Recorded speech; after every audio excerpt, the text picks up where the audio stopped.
Good morning. It's been a while since I've done a comic book video. I have all my comic books in the attic, which is not insulated. But the summer here hasn't been that warm, so they've been fine. But I'm going to bring them down now slowly because I'm doing the last room in the house that I need to redo the inner walls. I have rebuilt the entire house, the roof, and a few of the inner walls is the only things that I haven't touched. Everything else, all the outer walls, all the floors, I've dug up all the floors down to the earth, and way down beneath that. I've redone everything. All the windows are new, all the doors are new. Everything is redone. It's I'm not finished yet. It's a lot of work, and I'm doing it by myself. I was doing the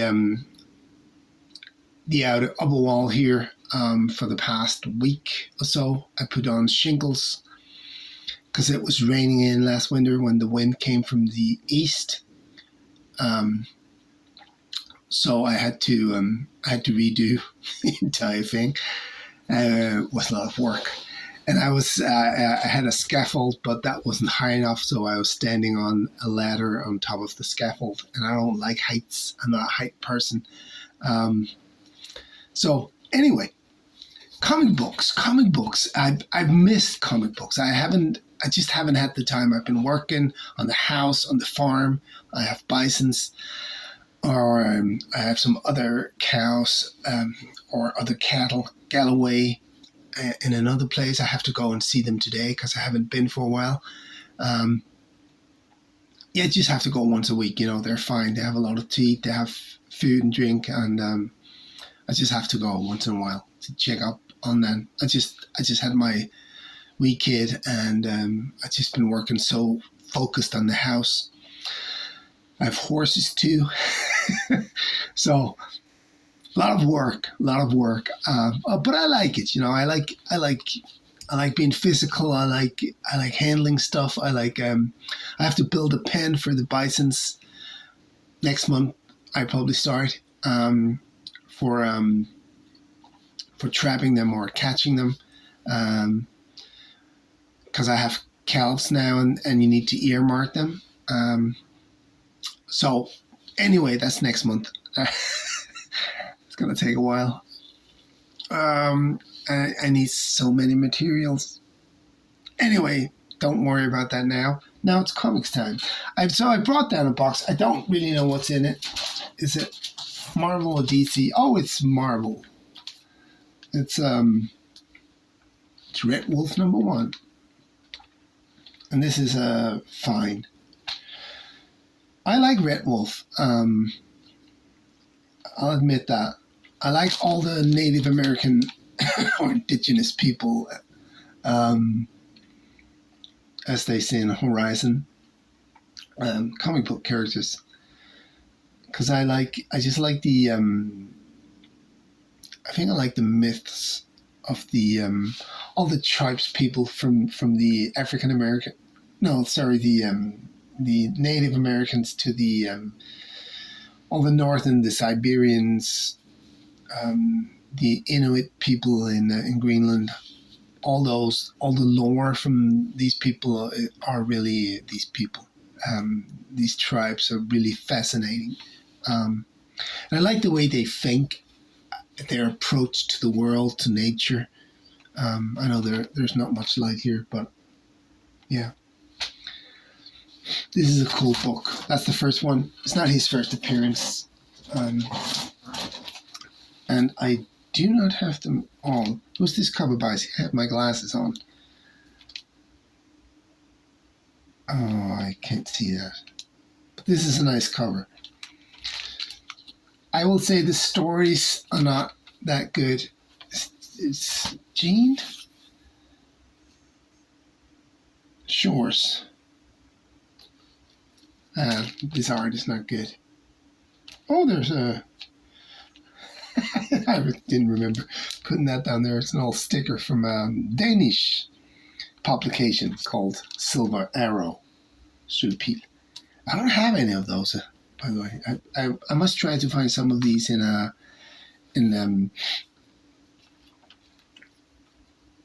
some old bookstores. Sulpil. There must be loads of them around. That's number 4. It's a nice copy. VF minus. It's a nice cover though. But again, the stories are not the best. Here they try to spice it up with some cowboy action. It's a nice cover as well. It's a VF. I tried to find these in nice condition. That's number 1 to 5. I think it has 8 issues in the series, so not too many. I have number 6. Maybe there was 9. Who's this cover by? I like that. I like the wolf with the horse. With the he's electric. That's what it is. Fine minus. And I missed number 7, so I don't have that one. I'm gonna try to find that one. And 9 if there's. I think there's 9. I think there's one where he's on a scaffold or something. But these old covers are cool. Here they have the bikers. You know, that was a big thing. When are these from? The 70s, early 80s or 70s? 73. 73. Yeah, bikers was a big thing in 73. I like that. And then they revamped the myth, and they had what's his name? Veregi to do the covers. The stories was a little bit better actually. Edmondson did the story, but the covers are beautiful, and they ran for, was it 6 issues? I have all of those, the new ones. Number 2. I really like the simplicity of the covers. Number 3. As I recall it, the story started out really strong and then it just got worse. It's one of those, that was a thing in the, what is this, when is this from? It's from 16. Back then, it was a thing, and it's still a thing that, I'm a storyteller myself, this is what I do for a living, and it's really easy to start off a story really strong and mysterious, but if you don't have the payoff, then it's all for naught, right? What are you doing it for? It's you're just going to disappoint people. And this was one of those cases that started off really, really strong. Yeah, there's a lot of flair. Number 5, the whole thing's a bomb. Number 6, I think it only ran 6 issues. Yeah. Really, really dark that these more like modern art mixed with what do you call that? Indigenous people art, Indian art. I really like that. I thought it was beautiful. So that was my Red Wolf collection. So I'm missing number 7. Then I went through a period of, I don't know. I like wolves. I'll be honest with you. And I like Gabriel Dell'Otto. And he did a variant of a Wolverine comic. I don't even know which one it is. It doesn't matter. Here's a certificate of authenticity. Wolverine Virgin Variant Issue 1. Special limited. Wow, I didn't know that. Well, there you go. But it's beautiful. It's a really beautiful cover. The wolves are really... Oh, you can't see anything. See if I can because you're just gonna get my, oh, there's my, yeah, okay, it's better if I do it like this. Yep. You can actually see it, so you couldn't see any of the others. Okay. And then it's just a bunch of strange things.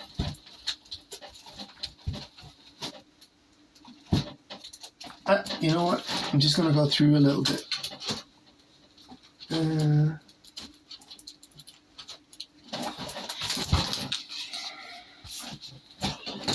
there one more? Yeah. Two more? No. Okay. Then I have, I really like Alan Davis. He's a British artist working for Marvel. He did some DC stuff as well, but primarily it's Marvel. And he did a run on Savage Hulk. And he's working with Mark Farmer, who's the inker, and when they work together, they almost always do. It just brings out the best in both of them. And actually, Alan Davis is not a bad writer. I would say he's better than most of the ones working in Marvel now. This is his cover for Savage Hulk #1. And maybe do it like this. Old school X-Men in the background. Cyclops is my favorite character of all time. And now he's just a joke. I'm not going to talk about the modern comics because I went to my comic book shop in Copenhagen with my daughter. She hates going there because I'm there for hours. And it smells like nerd down there. She doesn't like that. But I went down there because we were in town anyway, and I just wanted to see what's new. And they had the Uncanny X-Men. I think it's called 700, but it's also called #1 or something like that. But it was $10 for a comic book. And was it? I can't remember who wrote it. Is it Gail Simone? No, not for me. Not for me. Here's #2. Again, I love Alan Davis's artwork. The Abomination, Trashing Hulk. Really cool cover.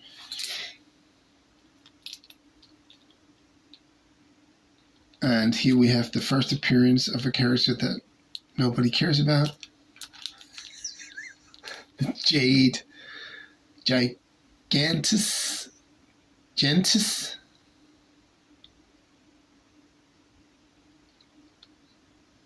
Whatever. Maybe it's not our first appearance. There is so much, there was back in 2019, 2020, there was so much focus on the first appearance. And I thought it was funny because, the first appearance of Peter Parker or Fantastic Four or X-Men or any DC character, the big ones is important. But then it just became, the first appearance of the guy in the background in panel 2, it became stupid, And if you like that character, great. But the money they tried to ram these issues up to, and it all became about money. And comic book collecting, of course there's money involved. And I understand that it's a business and all that, you can't give them away for free. But it became so focused on the value of the books, Oh, this is a great investment. Oh, this comic, last week I bought it for 100 and now it's 800. And of course you can't sustain that. It's just not possible. You just can't. This is issue #4, Savage Hulk. Great, great, great Alan Davis cover. You just have to see it. You can't see it if I do it like this. All the flares maybe I should just, but then I have no light if I turn it off. I'll just try. Oh, that's much better, isn't it? Yeah. How's that not turned off then?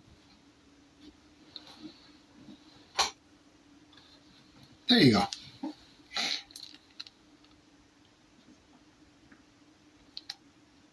And there's just a reflection of the reflection. And then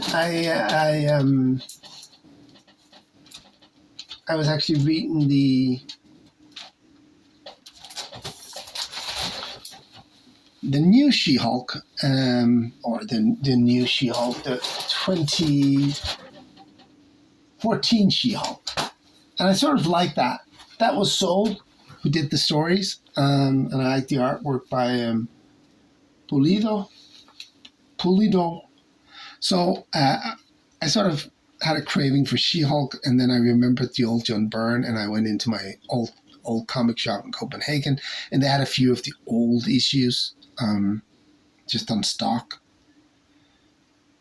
And it's just, it's Byrne. It's number 5. It's ripped up here. It's worth absolutely nothing, but doesn't matter. It's a fun read. Like, Byrne he went crazy on this. He has such a love for the character, but he also has such a love for himself, or he did at this stage anyway. So it just became mixed with him and She-Hulk, but it was marvelous. It was great. John Byrne is a really, really good storyteller, and he's an absolutely exceptional artist. And his run on the Uncanny X-Men with Chris Claremont is the best comic books, I think, ever done. Just the art and the story. Yeah. And of course, I think it was...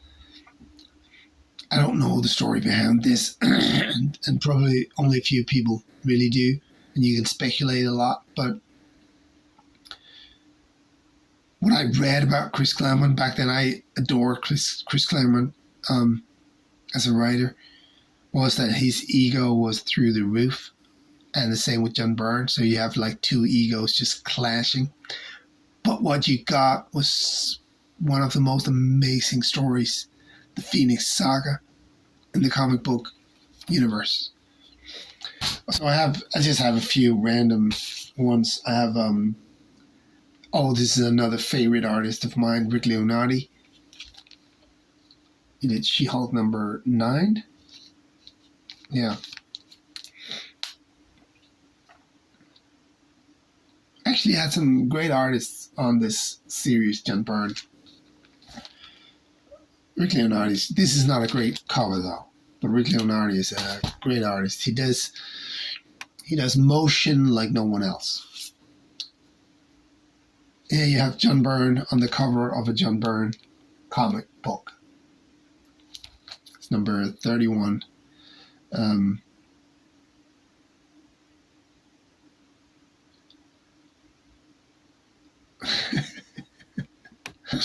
But it's sort of funny that he's making fun of himself and his ego. I like that. And then this is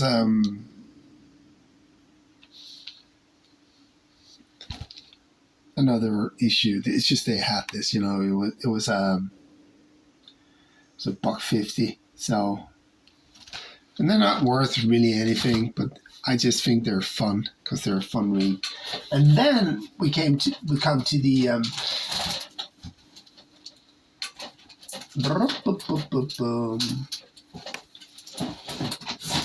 the new She-Hulk series, and I really like this. She's a lawyer. She's a superhero. It's volume 3. It's Soul and Pulido and Vicente. The art is beautiful. The story is really good. Really entertaining. I would recommend you picking this up. it's probably a buck an issue now. What was it then? 3? Yeah. It's probably a buck or 50 cent. Nobody liked this. I think it's a entertaining read. I actually think I'm gonna read it.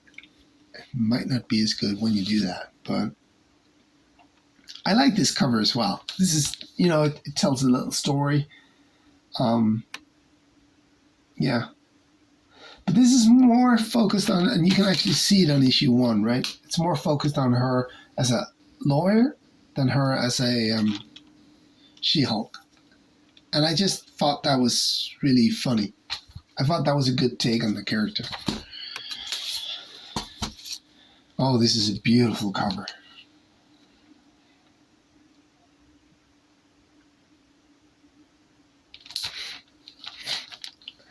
I think maybe I only watched a tiny bit of the Disney show, and I just couldn't stand it because I couldn't stand the actors playing the characters, and I don't mind strong female characters. There's a lot of movies with strong female characters, and I like them. My hair is all morning hair, but this was so. It was almost like and I know there's a lot of referencing to Nazis, but it was almost like watching the propaganda Nazi film, just with women instead of Nazi. Just how great women are at everything. And women are great, and sometimes women are better than men, sometimes they're not.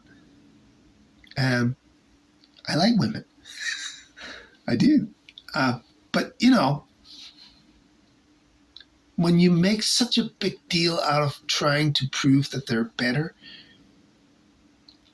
it just becomes icky. I'm from the 70s, and I went to a socialist communist school, and my radar for picking up propaganda is pretty good, I would say. That's what I took with me from the school. My mother wasn't socialist or communistic at all. My sister was in some problems with her old school, and so she just needed to put us in another school, and we both went. And I was in problems as well. I remember I was being bullied, actually, because I was a nerd. And being a nerd back then wasn't cool at all. I read comic books when I was 13 years old, and man, you just got beat up for that shit. And kids back then were cruel. They're probably cruel today as well. But back then they were fucking vicious. Not just physically. Most of it was mentally, I think it's the same today. Because beating someone up is one thing, I don't. It's not that I don't mind being beat up, but when you get beat up, you get beat up. And it's no fun. But but the psychological and the mental games, whew. Anyway, I don't know how we got there. Oh yeah, from the She-Hulk show. Yeah. So the propaganda, my propaganda alert is really, it's really finely tuned. And the She-Hulk show was propaganda at its absolute worst. That show, if that had been shown in Russia to the Russian people, and it would have been about, instead of women, it would have been about communists, people back in Russia in the 80s would have gone, nah, this is too much. This is too much. And for some reason, Disney got away with this. I thought they were making a cool, funny, smart remark, and they were just destroying She-Hulk. She-Hulk is a great character, but she's very difficult to write. That's why no series really goes beyond issue whatever. I think John Byrne kept it alive the longest. And that was because it was John Byrne. And John Byrne had a special relationship with She-Hulk. John Byrne and She-Hulk had a thing. They were a thing. They were a match. She-Hulk was John Byrne's great love. And even he couldn't make her work. But I like the take they tried in this. And again, I'm just saying this out loud. They tried to copy this for the show. They tried to, and now I haven't seen the entire show, and people can say, well, you can't criticize if you haven't seen it. I've seen enough. I'm not going to watch that crap. I'm just not. My life's too short. I have things to build and bisons to look at. No. Propaganda. I'm not watching propaganda. I'm not. And you can love it, and fair play to you. I'm not gonna say if you love it, you're an idiot or anything. We like different things. I don't like propaganda. I'm not going to have anything crammed out my throat. And I'm not going to say, it was okay. No, it was crap. It was totally and utter fucking propaganda crap. And the people involved should be ashamed of themselves. And it broke my heart that Daredevil was in it. Because I like that show. I like the first few I would say issues, but they're not. The first few episodes on Netflix. I like the first season was good of Daredevil. But then he was on this show. Oh, man, it broke my heart. Anyway. But this is not propaganda. This is good storytelling. And there's a difference.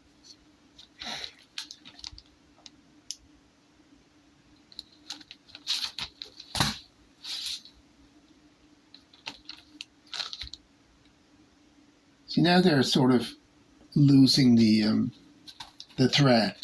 I think by here it's still lawyer, more lawyer than superhero, and now that didn't really pan out, didn't sell, so now they're trying the superhero angle, and now they're going all in on the superhero angle.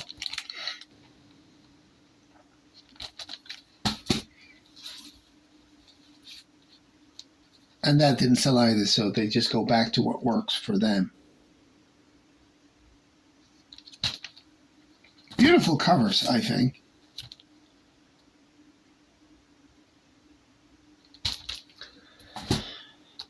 Number 10. Okay, let's do one more from the box and I'll continue tomorrow. Oh, this one is not supposed to be here. Hang on, is it all screwed up? It is. Oh no. Yes, it is.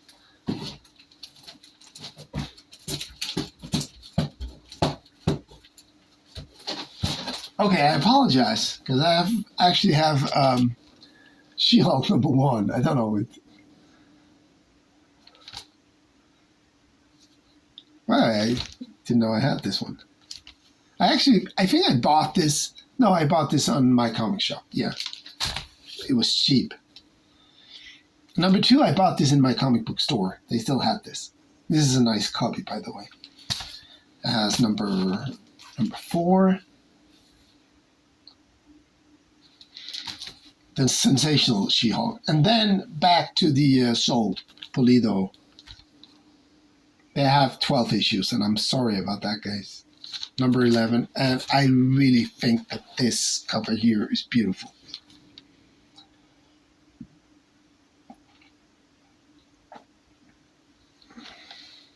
Number 12. Okay, I'll do one more. See if I screw up again. Um, oh, loads of those. No, I have more somewhere. Oh, I like it when my comic books are all tangled up or mixed up because I like putting them back in order.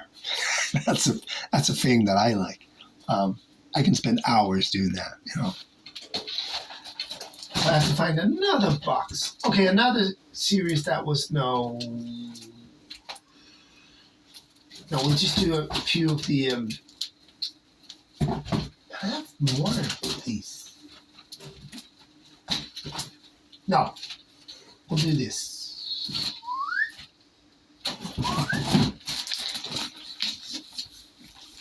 Yeah.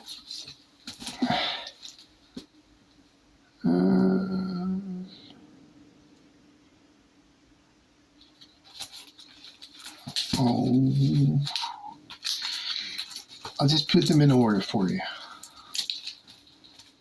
Oh, that's another one. Oh, darn. It's when they restart. Oh no. You know what? I'm not gonna do these now because they're in different boxes.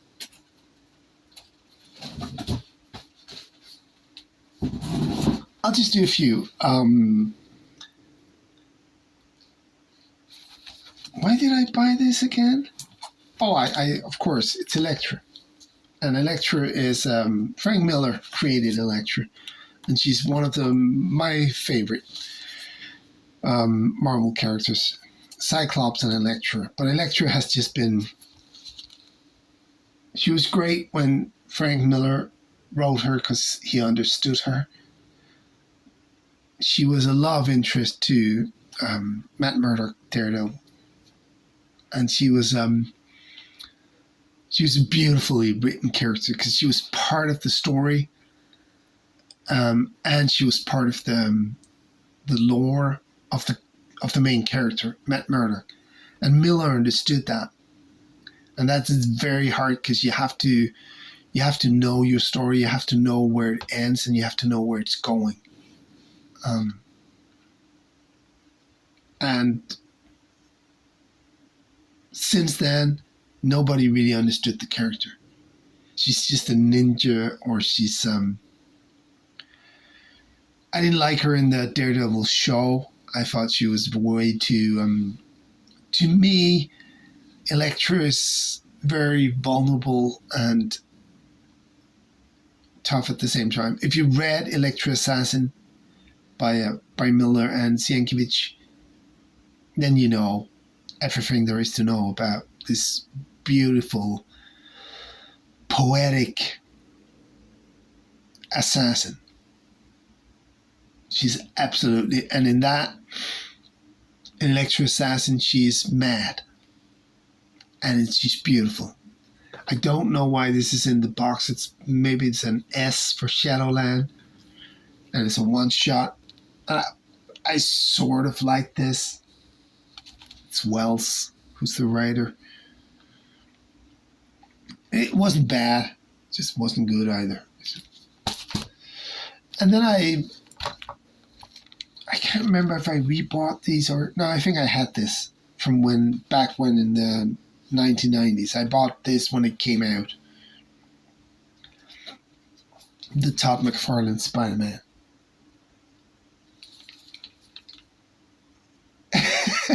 And it's crap.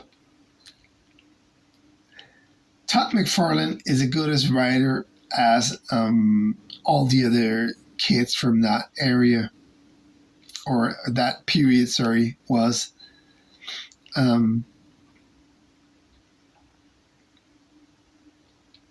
Yeah, he can't write for shit. This is utter fucking crap.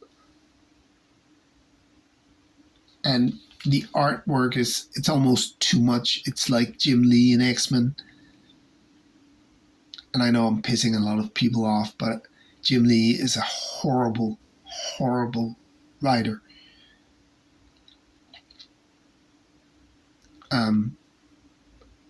His art is okay. I'm not a fan, but I can see why people like it. It's not for me. I liked McFarlane's earlier Spider-Man because there was so much when what's he's called, David Michelin, wrote the stories. He was a really good writer. There was a playfulness to it. Now this one, it just became like it was too much, and it didn't have the story to back it up. It was art for the sake of art. And in comic books, because they're called comic books, so there need to be a story as well. That's the beauty for me about comic books, is that it's art and story mixed together. It's sort of like films, right? It's pictures and words, and I like that. I like that a lot. I like books as well. I read a lot of books, but I fell in love with comic books when I was a kid.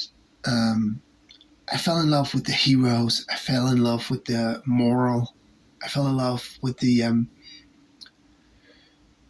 morally strong characters, but also flawed. Because when I started reading comic books I started reading the Byrne Claremont ones in 82, 81, 82. And I started reading, so I read a lot of Claremont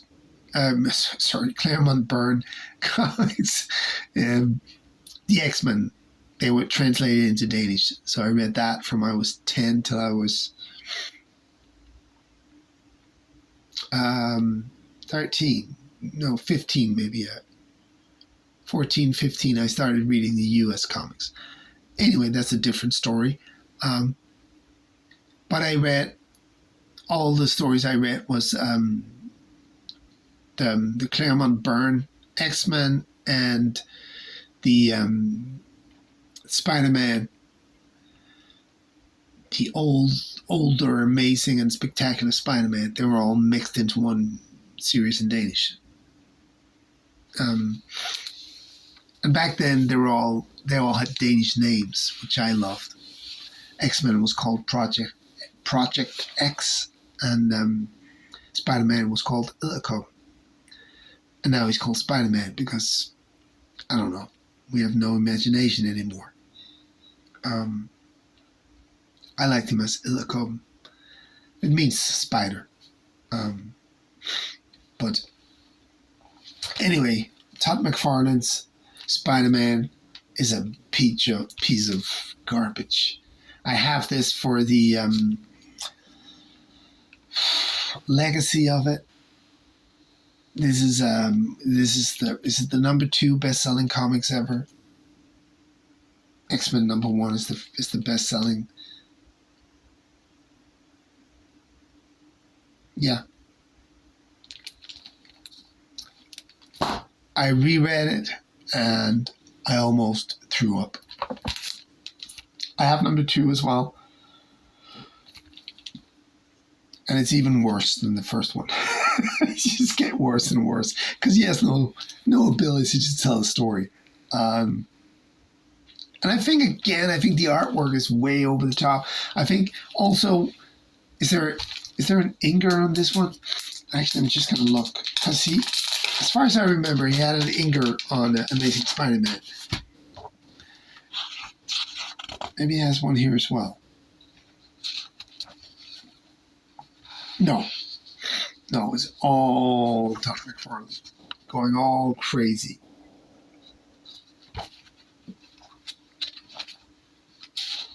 I like these old ads. It just brings me back to the time. And the Ravenloft. I played Dungeons and Dragons back then, but we never bought these. Oh, that's Advanced Dungeons and Dragons, yeah. Yeah. $12 for a subscription. Those were the days. Um, and it's not like he's I like what he's doing with the storytelling. Like Todd McFarlane is good at that, with the way he tells the story. It's just the art is too much, and can you have too much of a good thing? I like Todd McFarlane better than I like his style better than Jim Lee, and I like what Todd McFarlane did with Spider-Man in when he started. I can't remember if it's 298 or it was probably before that, 290 maybe. But I like what he did with Spider-Man. The crazy poses and when he was swinging. I love that. I thought that was great. Um,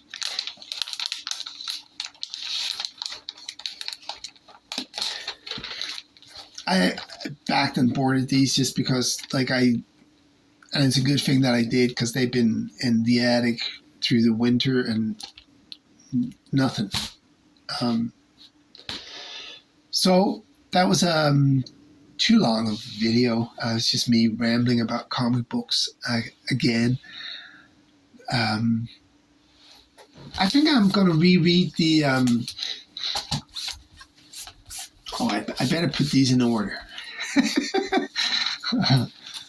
I have to work now because I'm way behind on the project. I think I'll reread the She-Hulk. Maybe it's not as good as I remember.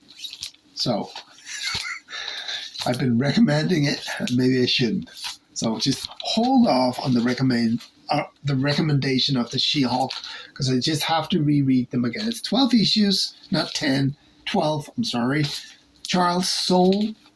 Not a bad writer. Yeah.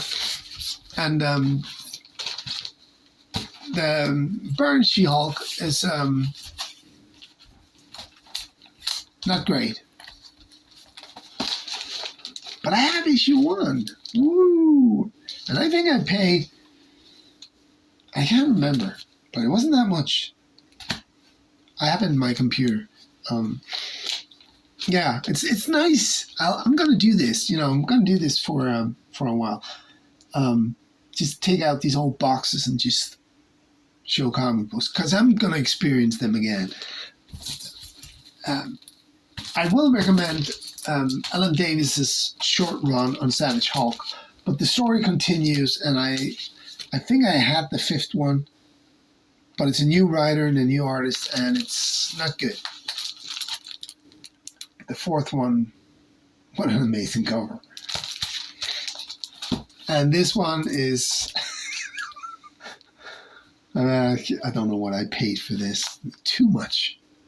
I'll tell you that for nothing. Too much. Yeah. It's beautiful though, right? It's beautiful. I had never read it because I don't care. I don't think Wolverine works on his own. He's like a team character. I don't think he works in his own comic book. He never did for me. So, very few characters does. And I think that's why, because I'm always thinking, why aren't Marvel doing a film about one of their other great characters? And, yeah, there aren't that many. Like Daredevil, of course, they did the show on Daredevil, they could, but he wouldn't work in the Marvel universe that way. Daredevil is a darker character. He's always been like outside of the Marvel universe with Punisher, and they worked great together. But they never really worked in the Marvel universe. It's a bit like Batman. Like Batman is like his own entity, and of course he works okay in Justice League because he's just this gloomy, sullen guy who's just in the background, not saying much. That's and he just solves the problems. But as a character, he just works best on his own, and that's why I like the new film, The Batman. Now it's not new anymore, but I actually like that. I like the mood of it. I like the way they treated the universe, so it was more authentic. I love the Joker. Joaquin Phoenix. That film was amazing. That's the best superhero movie ever, which is not a superhero movie. It's one of the best films. It's definitely on a top 100, maybe on a top 20 even, I don't know. I haven't done one. So, but I love that movie. I just saw it recently. My kids were good enough to give it to me for Christmas last year, and I watched it on the first or the second day of Christmas. And it's just, it tears your heart and your soul out. And movies that does that moves you. It's a bit like comic books that moves you. I remember reading Uncanny X-Men 141 and 142. And I read them together because it was in Danish. And man, I was, I don't know, 10, 11 years old. And I don't remember if I was crying, but it was close. I was devastated. They killed off Cyclops. They killed off Nightcrawler, which was my two favorite characters in the X-Men. Colossus died. Storm died. I love Storm as well. I like the whole evolution of. That's a different video. I'm sorry, I'm rambling now. So I better stop because I could just keep on talking, for hours about this. And I don't have any friends to talk to this about, so that's why I'm here, to be part of the community, to talk to people about comic books, because this is something that matters to me. It's a great love for me in my life. I'll talk a little bit about. I'll go through the box again, talk more about the U.S. comic books, but I'd like to talk a little about the French and the Belgian comic books as well, because they're not as known in the U.S. and they definitely should be. Okay, that's it for me now. Signing off. Have a great day. Rock on and all that. Cheers. Bye.